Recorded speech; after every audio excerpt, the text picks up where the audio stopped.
Altitudes and medians. The altitude of a triangle is the perpendicular segment from a vertex to the opposite side, or to the line that contains the opposite side. So we use the word altitude in a lot of word problems to tell us the height. So it goes from one vertex, and then it just goes straight perpendicular until it hits the opposite side. Now in the case of this type of triangle where we have this obtuse angle, when you go from the vertex and you bring a straight perpendicular line down, it doesn't actually hit this side, so that's where we can extend it outside of the triangle and say that this is the altitude. The median of a triangle is a segment whose endpoints are the vertex of a triangle and the midpoint of the opposite side. So whenever we take a vertex and connect it to the midpoint of the opposite side, that segment is called a median.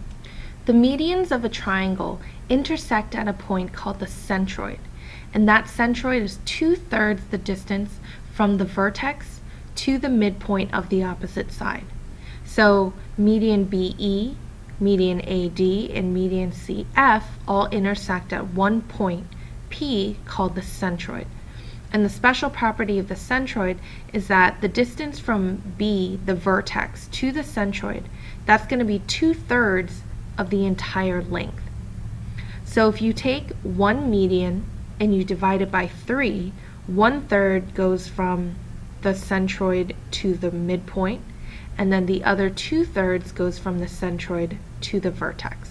Let's go ahead and apply what we've just learned about the centroid of a triangle. If L is the centroid of triangle MNO, that means that NQ is a median, and a median is defined as a segment whose endpoints are the vertex and midpoint of the opposite side. So if Q is the midpoint of side MO, that means it cuts the segment into two congruent parts. Likewise, for segment MP, that median will cut NO into two congruent parts, and then median OR will cut segment MN into two congruent parts. And again, we want to make sure we're marking these separately because you don't know that all the sides are the same. Next, it tells us that NP is equal to 11, which is already labeled.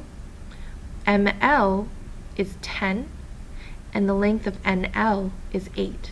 So let's go ahead and answer the questions that we have here.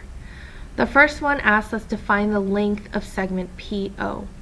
So we have NP is marked with 2, and we have PO is marked with 2. That means those segments are congruent, so PO is actually going to be 11. The second question asks us to find the length of segment MP. MP is the entire median. Now we're given the length of the segment from the vertex to the centroid, which is 2/3 of the entire median. So let's think about this. If from vertex to centroid, that's 2/3, then from centroid to median, that should be 1/3. So 2/3 is twice as much as 1/3. So if ML is 10, LP should be half of that, which is 5. So if you add those two together, the segment MP is going to be 15. Then it asks us to find the length of LQ. So this is the same idea. This is one median. From vertex to centroid, that's 2/3 of the whole length, which means LQ is the remaining 1/3. 1/3 is half of 2/3, so LQ is going to be 4, which is half of 8. Then it asks us to find the length of NQ. NQ is the entire length, so we can just add those two together to give us 12.